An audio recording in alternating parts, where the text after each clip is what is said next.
નમસ્કાર, હું હર્ષ રાઠોડ, ન્યૂઝ ગુજરાતમાં આપનું સ્વાગત છે। સમાચારની શરૂઆત કરીશું મોટા સમાચારથી। રાજકોટથી આવી રહ્યા છે। આપને જણાવી દઈએ, રાજકોટમાં સામૂહિક આપઘાતની ઘટના સામે આવી છે। આ તકે વાત કરીએ તો રાજકોટના 80 ફૂટ રોડ પાસે આવેલા સત્યમ પાર્કમાં રહેતા સોની પરિવાર દ્વારા આપઘાતનો પ્રયાસ કરવામાં આવ્યો હતો, જેમાં નિલેશ સોની દ્વારા એક ફ્લેટ ખરીદી કરવામાં આવ્યો હતો, જે બાદ કોઈ કારણોસર ખરીદી કરેલ ફ્લેટના હપ્તા ચડતા હતા અને ગઈકાલે સાંજે નિલેશ સોની, તેના પત્ની ચંદ્રિકાબેન સોની અને માર્ગિન સોની દ્વારા ઘઉંમાં નાખવાની ટીકડા ખાઈને આપઘાતનો પ્રયાસ કર્યો। જીવન ટૂંકાવવામાં આવ્યું, જેથી તેમને ગઈકાલે સાંજે તાત્કાલિક રાજકોટની સિવિલ હોસ્પિટલમાં ખસેડાયા।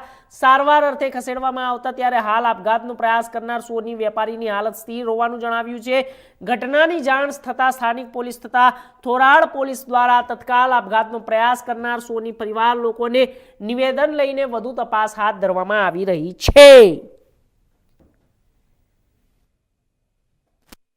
રાજકોટમાં એક ચોંકાવનારી ઘટના છે તે સામે આવી છે। અમારી પાસેના જે દ્રશ્ય જોઈ રહ્યા છો તે રાજકોટ સિવિલ હોસ્પિટલ વિભાગના ઇમરજન્સી વિભાગના છે કે જ્યાં કહેવાય કે ગઈકાલે એક જેવા સોની પરિવારના 3 વ્યક્તિ દ્વારા આપઘાત કરી લેવાની ઘટના સામે આવી છે। આપઘાતનું જે મુખ્ય કારણ હતું કે જે કહેવાય કે જે ફ્લેટ લીધો હતો આજથી 7 વર્ષ પહેલા, તેના જે હપ્તા હતા તે ચડત થઈ ગયા હતા બેંકને લઈને, જેથી જે આપઘાત સોની પરિવાર છે તેના દ્વારા આપઘાતનો પ્રયાસ કરવામાં આવ્યો હતો। હાલ ત્રણેયને કહેવાય કે ગઈકાલે જે રાત્રે આપઘાત કર્યા બાદ જે રાજકોટની સિવિલ હોસ્પિટલ છે તે ઇમરજન્સીમાં ખસેડવામાં આવ્યા હતા। હાલ ત્રણ અત્યારે સારવાર હેઠળ છે। જે કહેવાય કે નિલેશ સોની નામના જે વ્યક્તિ છે તેમના પત્ની ચંદ્રિકાબેન સોની અને પુત્ર માર્ગિન સોની દ્વારા જે આપઘાતનો પ્રયાસ કરવામાં આવ્યો હતો।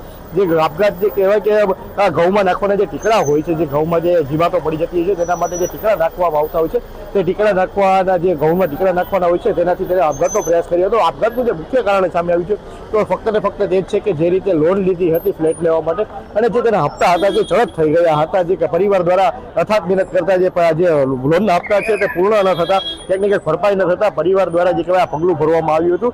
ત્યારે ગઈકાલે સાંજે જ્યારે ઘટના બની હતી, આપઘાતનો પ્રયાસ કર્યો હતો, ત્યારે પરિવારને કહેવાય કે જે રાજકોટની સિવિલ હોસ્પિટલ છે ત્યાં ઇમરજન્સી વિભાગમાં ખસેડવામાં આવ્યા હતા। ત્યારે હાલ અત્યારે ત્રણેયની સારવાર તબિયત છે તે સ્વસ્થ જેવું માનવામાં આવી રહ્યું છે। સાથે આ બાબતે ઓફિશિયલ સ્ટેટમેન્ટ નથી આવ્યું, પણ સમગ્ર મામલે હાલ અત્યારે પોલીસ છે ત્યાં થોરાડા પોલીસ તેના દ્વારા તપાસનો ધમધમાટ શરૂ કર્યો છે। ત્યારે ઇન્ડિયા ન્યૂઝ છે પબ્લિકને અપીલ કરી રહી છે કે જો કોઈ તમે લોન લીધી હોય તો પહેલા ચીતજો, કારણ કે આવી રીતે લોન લીધી હોય અને જો તમારી પાસે ભરપાઈ કરવાનું જે પૈસા ના હોય ત્યારે ક્યાંક ને ક્યાંક આવું પગલું છે કે જે જોખમી પગલું હોય છે ત્યારે આવું પગલું ન ભરવું જોઈએ। આનામાંથી કોઈ સુદૃઢ રસ્તો નીકળે તેવો હાલ પ્રયત્ન કરવા જોઈએ।